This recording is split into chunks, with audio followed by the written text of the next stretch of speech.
Yo, what's up with y'all, man? I hope you're doing good. If you're new and you're a fan of the NBA, subscribe to this channel. So let's get straight into it. Money longer, shout out bro Uzi. Keep my eyes in the sky, cause that's where I'm moving. Say they wanna read my mind. Getting selected into an All-Star game is one of the league's greatest achievements because the selection glorifies and sort of lets you know that you're playing at a level higher than everyone else around the league who is not an All-Star, and it cements you a spot to be put into the conversation as one of the best players in the game. Now, for a chunk of superstars who get selected year in and out, this may not be too much of a big deal for them at all because this is a regular for them. It ain't nothing new. But for the other guys though, the guys who haven't been playing at that level of greatness, this is kind of a big deal. Most of the guys on this very list right here were always viewed as good, great players and all of that, but not just good enough to be selected as an all-star. This year though, that could come to a change.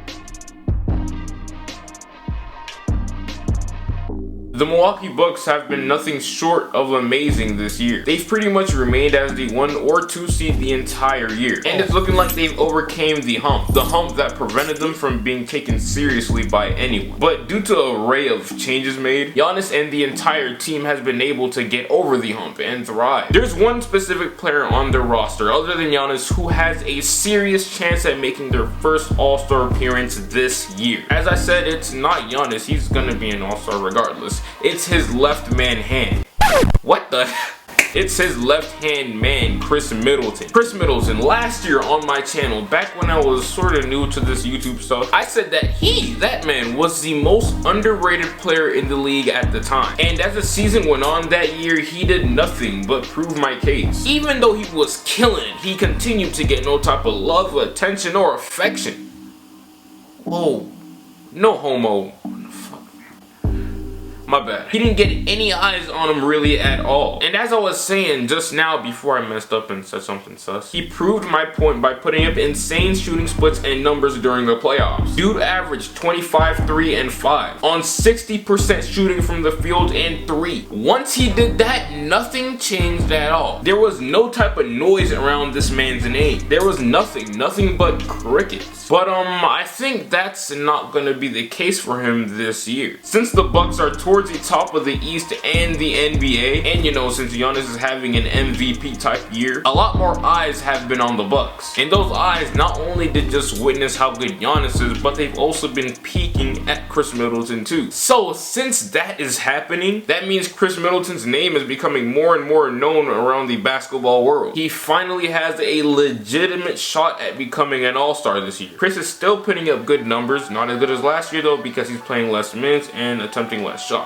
But still, nevertheless, they're still very good. He's throwing up 18, 4, and 6 on 44% shooting from the field, 38% from 3 on just about 7 attempts per game. So he got the numbers, he got the team success since the Bucks are one of the top 4 teams in the NBA. Before I continue, speaking of success, that has a tendency to be a forgotten requirement or unspoken rule when it comes to getting into the All-Star game. That is why guys like Devin Booker, Zach LaVine, and John Collins probably won't make it even though what they've been doing individually has been impressive. So winning is a huge factor. Anyways, back to Chris Middleton. More than likely, he's gonna be an all-star this year for the first time in his career. Right now, everything is going towards his favor. So do not be surprised once you see Chris Middleton suit up during the All-Star game. Chocolate? Did you say chocolate?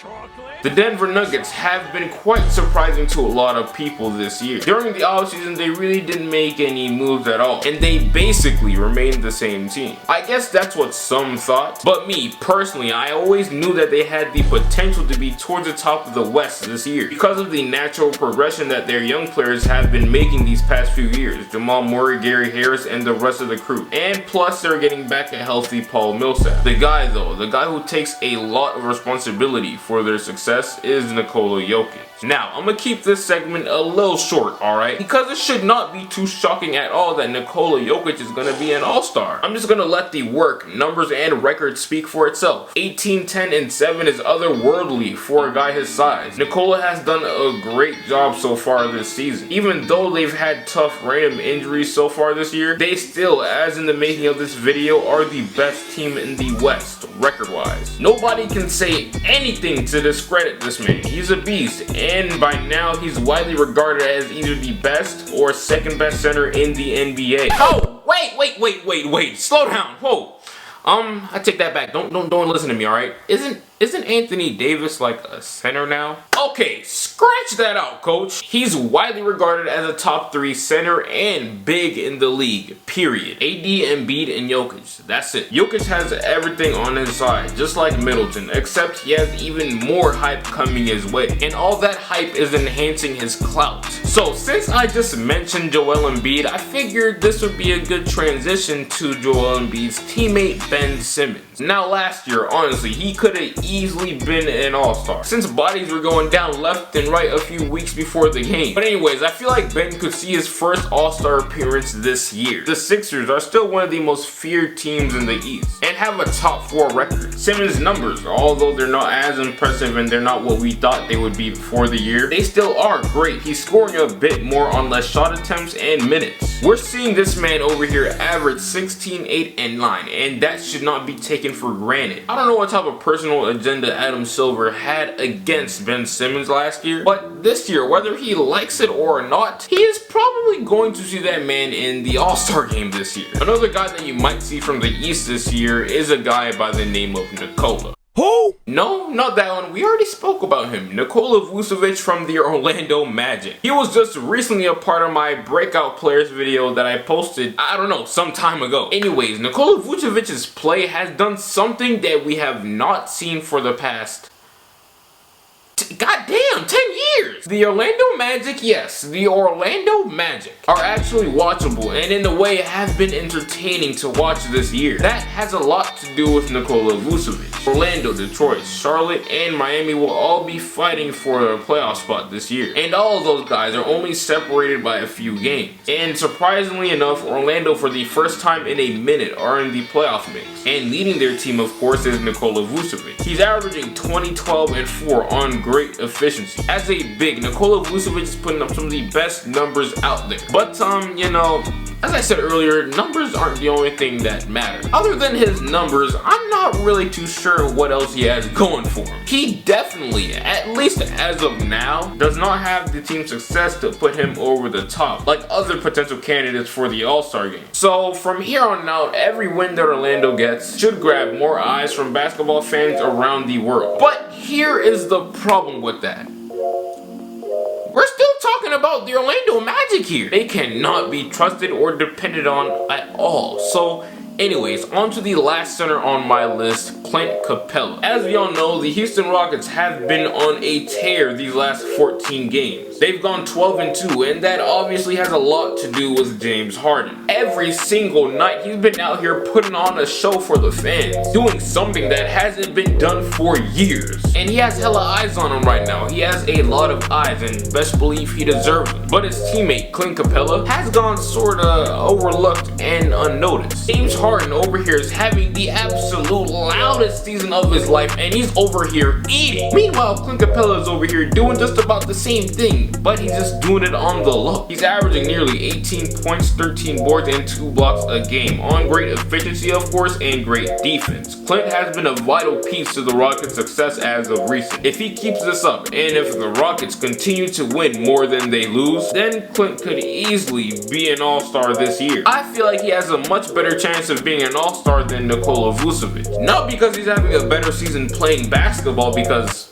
he's not, but because of his clout and the team he's playing for. Let me ask you this question, alright? Out of these two teams, the Rockets and the Magic, James Harden, Clint Capella, and who's the best player on the Magic? Oh yeah, Nikola Vucevic. Whose highlights are you more likely to see across Instagram, Facebook, Twitter, IG, and YouTube? Harden, of course!